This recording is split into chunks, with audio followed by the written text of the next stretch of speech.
الرجيم بسم الله الرحمن الرحيم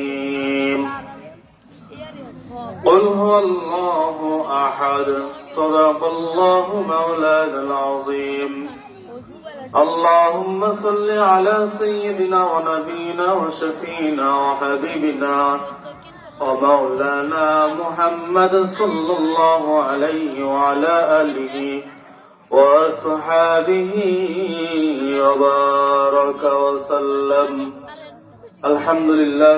সম্মানিত মুহতারাম মুআজ্জিজ কিরাম, মুরব্বী কিরাম এবং যুবক ছেলেরা, আল্লাহ তাআলা রব্বুল আলামিন এবং পর্দার মা বোনেরা আমাদের সকলকে একত্র করে আসর বসার, জিকির করার, দরুদ পড়ার, নবীর শানে দরুদ পড়ার তৌফিক দান করেছেন। এজন্য আল্লাহর দরবারে শুকরিয়া আদায় করি আলহামদুলিল্লাহ। সময় কম, সেই কারণে আমরা পীরের দরবারে আসছি, কিছু সংক্ষেপে কয়েকটা আমল নিয়ে যাই। কি বলেন? কয়েকটা আমল নিয়ে যাই যেটা আমাদের কাজে লাগাইতে পারবো ইনশাআল্লাহ। সামনে শবে বরাত আসতেছে, শবে বরাতের উদ্দেশ্যে একটা কথা বলবো। আচ্ছা, আমরা অল্প সময়ে বেশি নেকি কামাই করতে চাই না? সকলে চাই। এখন এই অল্প সময়ের ভিতরে বেশি নেকি কিভাবে দিব, বেশি নেকি কিভাবে আদায় করবো আল্লাহর কাছ থেকে, সেটা আমরা জেনে নিব ইনশাআল্লাহ। যেমন শবে বরাতের রাত্রে দুই ব্যক্তির দিকে আল্লাহ তাআলা বিশেষভাবে নজর দিবেন না, বাকি সমস্ত সৃষ্টিকুলের প্রতি আল্লাহ তাআলা নেক নজর দিবেন। বলেন সুবহানাল্লাহ। এখন এই দুই ব্যক্তিকে আমরা জেনে নিব এবং আমরা সচেতন হয়ে যাব, সাবধান হয়ে যাব। হযরত আবু মুসা আশআরী রাদিয়াল্লাহু তাআলা আনহু বর্ণনা করেন, দুই ব্যক্তির দিকে আল্লাহ তাআলা রব্বুল আলামিন শবে বরাতের রাত্রে বিশেষভাবে নেক নজর দিবেন না। এই দুই ব্যক্তি কে কে? এক নম্বর হলো যেই বান্দারা অন্য বান্দাদের প্রতি হিংসা পোষণ করেন, ওই বান্দাদের দিকে আল্লাহ তাআলা নেক নজর দিবেন না। আর দ্বিতীয়ত ব্যক্তি হলো শিরককারী, যারা আল্লাহর বাদে অন্য কোন লোককে প্রভু মানে, স্রষ্টা মানে, ওই শিরককারী ব্যক্তিকে আল্লাহ তাআলা রব্বুল আলামিন তাদের দিকে নেক নজর দিবেন না। বাকি যত সমস্ত সৃষ্টিকুল আছে, সমস্ত সৃষ্টিকুলের প্রতি আমার আল্লাহ নেক নজর দিবেন। বলেন সুবহানাল্লাহ।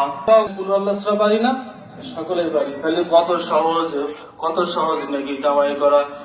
এভাবে প্রতি রাকাতে সূরা ফাতিহার সঙ্গে সূরা ইখলাস 10 বার করে যদি কোনো বান্দা এভাবে 12 রাকাত নামাজ আদায় করে, আল্লাহ তাআলা রব্বুল আলামিন ওই বান্দার জীবনের সমস্ত গুনাহগুলি ক্ষমা করে দিবেন। বলেন সুবহানাল্লাহ। পয়গম্বর ঈসা রূহুল্লাহ তিনি নিজেকে বড় একজন আমলদার হিসেবে গণ্য করলেন। আল্লাহকে বলতেছেন, হে আল্লাহ, এই তাম দুনিয়ার ভিতরে আমার উপরে কোন আমলদার ব্যক্তি নাই, সেটা আমি মনে মনে বিশ্বাস করি। আল্লাহ তাআলা বললেন, ঈসা তুমি সামনের দিকে এগিয়ে যাও। সামনের দিকে যেয়ে দেখবে একটা পাথর দেখলো। পাথরের উপরে আঘাত করার জন্য আল্লাহ তাআলা বললেন। পাথরের উপরে আঘাত যখন করলেন, আঘাত করার সঙ্গে সঙ্গে পাথরের মাঝখান থেকে দেখতে পেলেন একজন জনৈক ব্যক্তি, আল্লাহর একজন বান্দা। তিনি তাসবিহ পাঠ করতেছেন, তিনি জিকির আজকার করতেছেন। পয়গম্বর ঈসা রূহুল্লাহ জিজ্ঞাসা করলেন, আপনি কে? আপনার পরিচয় কি? আপনি পাথরের ভিতরে কিভাবে আপনি এতদিন এভাবে বসে আছেন জীবিত অবস্থায়?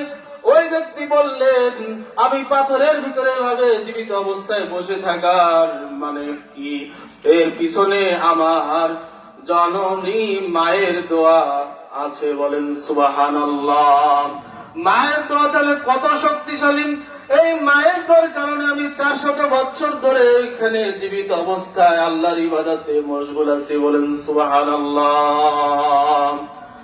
মা জননী এই পৃথিবীর শ্রেষ্ঠ নিয়ামত, মায়ের পায়ের নিচে জানি রয়েছে জান্নাত। মা জননী এই পৃথিবীর শ্রেষ্ঠ নিয়ামত, মায়ের পায়ের নিচে জানি রয়েছে জান্নাত। আমাদের মায়ের দোয়া দরকার আছে কিনা? অবশ্যই আছে। তামাম দুনিয়ার ভিতরে যত ওলিদের কথা বলেন, পীর গাউস কুতুবের কথা বলেন, সমস্ত পীর গাউস কুতুব ওলি আউলিয়ার পিছনে তাদের মায়ের দোয়ার বরকতে আল্লাহ তাআলা তাদেরকে ওলির দরজা খুলে দিলেন। বলেন ঠিক কিনা? পয়গম্বর ঈসা রূহুল্লাহ বললেন, আপনি 400 বছর ধরে তাহলে আপনি এত ইবাদত করতেছেন। এবার ঈসার মাথা নিচের দিকে নামায়া ফেললো, নিচের দিকে নামায়া বলতেছেন, হায় আল্লাহ, আমি নিজেকে কত বড় মনে করেছি, অহংকার করেছি, আল্লাহ আমাকে ক্ষমা করে দাও। এবার আল্লাহ তাআলা রব্বুল আলামিনের গায়েবী আওয়াজ আসলো, হে আমার পয়গম্বর, আমার বন্ধু ঈসা রূহুল্লাহ, এবার তুমি দেখে নাও, প্রমাণ দেখাই দিলাম যে তোমার চাইতেও দুনিয়াতে বড় বুজুর্গ ব্যক্তিরা থাকে।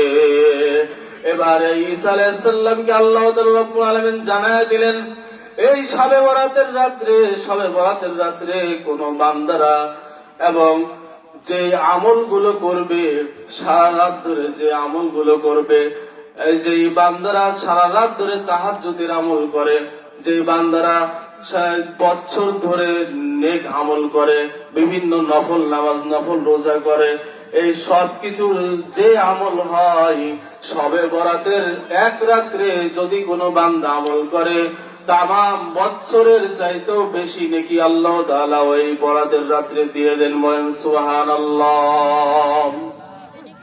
তাহলে আমরা সকলেই শবে বরাত আসতেছে, শবে বরাতের জন্য প্রস্তুতি থাকবো, আল্লাহর কাছে ক্ষমা প্রার্থনা করব, এবং যদি কারোর মনে একজনের প্রতি হিংসা থাকে সেটা আমরা দূর করে দিব, সালামের সাথে চলাফেরা করব, যাতে আমাদের ভিতরে হিংসা অহংকার না আসে। আমরা সকলেই হিংসা থেকে বিরত থাকতে রাজি আছি না? আল্লাহ তাআলা আমাদের কবুল করুক।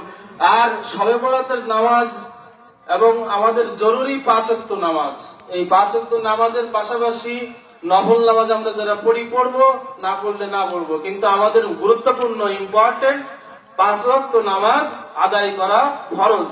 আল্লাহ তাআলা রব্বুল আলামিন আমাদের সকলকে উক্ত আলোচনার উপর আমল করার তৌফিক দান করুক। আমিন।